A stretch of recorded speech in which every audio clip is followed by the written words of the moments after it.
Hello, നമുക്ക് new year greeting card ഉണ്ടാക്കാം. അതിനായിട്ടൊരു സമചതുര paper എടുത്തതിന് ശേഷം അങ്ങോട്ട് അപ്പുറത്തേക്ക് മടക്കി കൊടുക്കുക. അതിനുശേഷം വീണ്ടും അപ്പുറത്തേക്ക് മടക്കി കൊടുക്കുക. അതിനുശേഷം ഒരു തട്ടെടുത്തിട്ട് മറ്റേ തട്ടത്തേക്ക് ഇതുപോലെ മടക്കി കൊടുക്കുക. അങ്ങനെ പറയേണ്ട എനിക്കറിയില്ല. അതുപോലെ തന്നെ ബാക്ക് സൈഡിലും ചെയ്ത് കൊടുക്കുക. അതിനുശേഷം നമ്മൾ ഇതുപോലെ റാന്ന് പോലെ വരച്ച് കൊടുക്കുക. നമ്മൾ ഫ്ലവറാണ് ഉണ്ടാക്കാൻ പോകുന്നത് കേട്ടോ. അപ്പോൾ നിങ്ങൾ ഇങ്ങനെ ചെയ്യുന്നതാണ് നല്ലത്. നമ്മൾ ഇതുപോലെ റാന്ന് വരച്ച് കൊടുത്തതിന് ശേഷം അത് വെട്ടിയെടുക്കുക. അപ്പോൾ നമുക്ക് തുറന്ന ഒരു ഫ്ലവർ കിട്ടും. ഓക്കെ, അപ്പോൾ ഫ്ലവർ കിട്ടിയാൽ നമുക്ക് അതിൽ ഡിസൈൻസൊക്കെ ചെയ്യാം. അതിൽ തുറന്ന ആദ്യം ഹാർട്ട് ഷേപ്പ് കിട്ടും, പിന്നെ കുറേ ഒരു 8 പെറ്റലുള്ള ഇതുപോലെ ഫ്ലവർ കിട്ടും. അതിൽ 6 എണ്ണത്തിന് കളർ കൊടുക്കുക. ബാക്കി 2 എണ്ണം അവിടെ കളർ കൊടുക്കാണ്ട് വിടുക. അത് ഓപ്ഷനിലാണ്, നിങ്ങൾക്ക് വേണമെങ്കിൽ കളർ കൊടുക്കാം, കളർ വേസ്റ്റ് ആവില്ല. ഓക്കെ, അതിനുശേഷം ഇതുപോലെ കളർ കൊടുക്കുക. ഞാൻ ഇവിടെ സ്കെച്ച് പെന്ന് വെച്ചിട്ടാണ് കളർ കൊടുക്കുന്നത് കേട്ടോ. അതാകുമ്പോൾ പെട്ടെന്ന് കഴിയില്ല എല്ലാതും. നമ്മൾ എല്ലാത്തിലും ഇല്ല, 2 എണ്ണം വിട്ടിട്ട് ബാക്കി എല്ലാത്തിലും കളർ ചെയ്ത് കൊടുത്തിട്ടുണ്ട്. നേരത്തെ 2 എണ്ണം വിട്ടതിൽ ഒരു പെച്ചിൽ ഇതുപോലെ വെട്ടിക്കളയണം. അതിനുശേഷം ആ വെള്ളപ്പെച്ചിൽ മറ്റ് പെച്ചിലുമായിട്ട് ഇതുപോലെ ബാക്കിൽ ഒട്ടിച്ചു കൊടുക്കുക. അപ്പോൾ ഒരു പൂ കിട്ടും. എന്നിട്ട് നടുവിൽ ഒരു ഡിസൈനായിട്ട് ബ്ലാക്ക് ഇതുപോലെ കോളായി. അങ്ങനെ നമ്മൾ ഏകദേശം 7 എണ്ണം ഉണ്ടാക്കി കൊടുത്തിട്ടുണ്ട്. അതിനുശേഷം അതിനെ ഇതുപോലെ മടക്കിയതിന് ശേഷം അതിനെല്ലാം മടക്കി കൊടുക്കുക.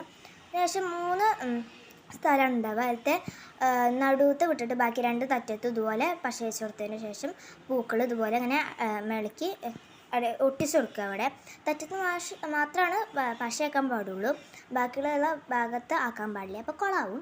അങ്ങനെ റിപ്പീറ്റേഷൻ ചെയ്യാം. അപ്പോൾ ഇങ്ങനെ ചെയ്താൽ നമുക്ക് വീണ്ടും 3 തറ്റം കിട്ടും. ആ 3 തറ്റത്തും ഇനി പശ തേക്കണം. ഇതുപോലെ ഓരോ ഡോട്ടായിട്ട് പശ തേക്കുക. അതിൻ്റെ മേലെ കൂടെ വേറെ ഒരു ഫ്ലവർ ഒട്ടിച്ചെടുക്കണം. ഇതുപോലെ റിപ്പീറ്റ് ചെയ്താൽ മതി. അങ്ങനെ ഏറ്റവും ലാസ്റ്റ് ഒട്ടിച്ച് വരുമ്പോൾ ഏകദേശം നമുക്ക് ഒരു ഫ്ലവറായിട്ടാണ് കിട്ടുക കേട്ടോ. നിങ്ങൾക്ക് കാണിച്ചു തരാം. ഇതുപോലെ ബ്ലൂ ഒട്ടിച്ചെടുത്തു.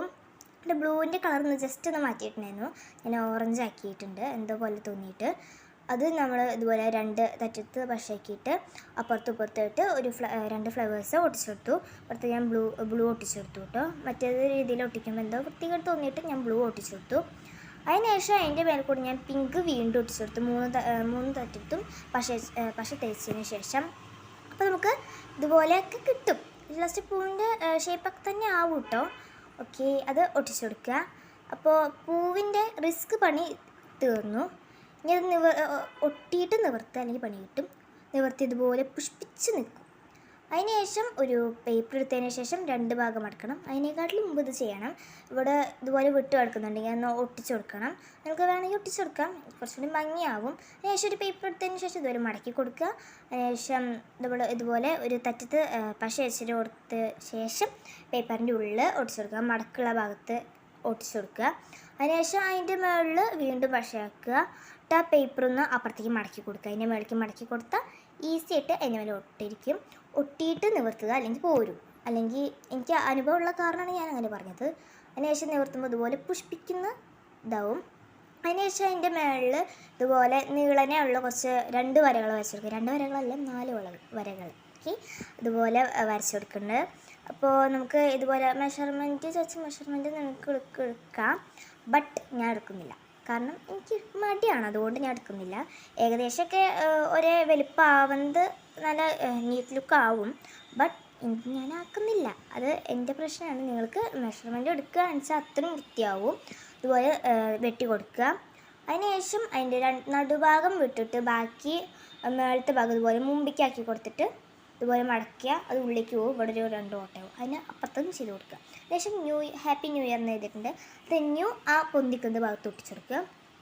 എന്നിട്ട് ഹാപ്പിയും ഇയറും അപ്പുറത്തും ഇപ്പുറത്തുമായിട്ട് ഒട്ടിച്ചെടുക്കുക. വീഡിയോയിൽ കാണുന്ന പോലെ അപ്പുറത്തും ഇപ്പുറത്തുമായിട്ട് ഒട്ടിച്ചെടുക്കുക. അതുപോലെ 2025 ആ മറ്റേ പൊന്തിക്കുന്ന ഭാഗത്ത് ഒട്ടിച്ചെടുക്കുക. അത് വേണമെങ്കിൽ ഒന്ന് മടക്കാം കേട്ടോ, മടക്ക ഈസി ആയിട്ട്. എന്നിട്ട് കുറച്ച് ഡിസൈൻസൊക്കെ ചെയ്ത് കൊടുക്കുക. ഞാൻ അപ്പുറത്തും ഇപ്പുറത്തായിട്ട് കുറച്ച് പൂക്കൾ വരച്ചെടുത്തിട്ടതിന് ശേഷം വള്ളി വരച്ചെടുക്കുക. വള്ളിയല്ല, തണ്ട് ഇലകളും വരച്ചെടുക്കുക. ബോർഡ് വരച്ചെടുക്കുക കേട്ടോ, ഞാൻ പറഞ്ഞില്ല. അതിനുശേഷം ഇതുപോലെ വേറെ പേപ്പർ വെച്ചിട്ട് ആ വൃത്തികേട് മാറ്റി കൊടുക്കാം. അപ്പോൾ അങ്ങനെ ബാക്കിലും ഫ്രണ്ടിലൊക്കെ ചെയ്യണം. അതിനുശേഷം ഒരു ഗ്ലിറ്റർ ഫോം ഷീറ്റ് എടുത്തതിന് ശേഷം ഏകദേശമൊക്കെ ഒരു പൂവിൻ്റെ ഷേപ്പിൽ വെട്ടിയെടുത്തതിന് ശേഷം ഇതുപോലെ ചെയ്യുക. അങ്ങനെ ഞാനൊരു ഫ്ലവർ പോട്ട് വെട്ടിയെടുത്തതാണ്, പണ്ട് വെട്ടിയെടുത്തതാണ്. അതിൻ്റെ പേരിൽ ന്യൂ ഇയർ എന്നൊക്കെ ഹാപ്പി ന്യൂ ഇയർ എന്നൊക്കെ എഴുതിയപ്പോൾ ഇതുപോലെ കിട്ടി. അതിനുശേഷം ആ ഫ്ലവേഴ്സ് ഇതുപോലെ 2025 എഴുതി കൊടുക്കുക. എന്നെ 2024 എന്നൊക്കെയാണ് പറയാൻ വരുന്നത്, കാരണം ഇപ്പോൾ 2024 അതിനുശേഷം ഇതുപോലെ ഡിസൈനിങ്ങും ഒക്കെ ചെയ്ത് കൊടുത്താൽ നമ്മളുടെ ഇത് റെഡി ആയിട്ടോ. ഇല കൊട്ടിക്കുന്നുണ്ട് നിവർത്തിയ.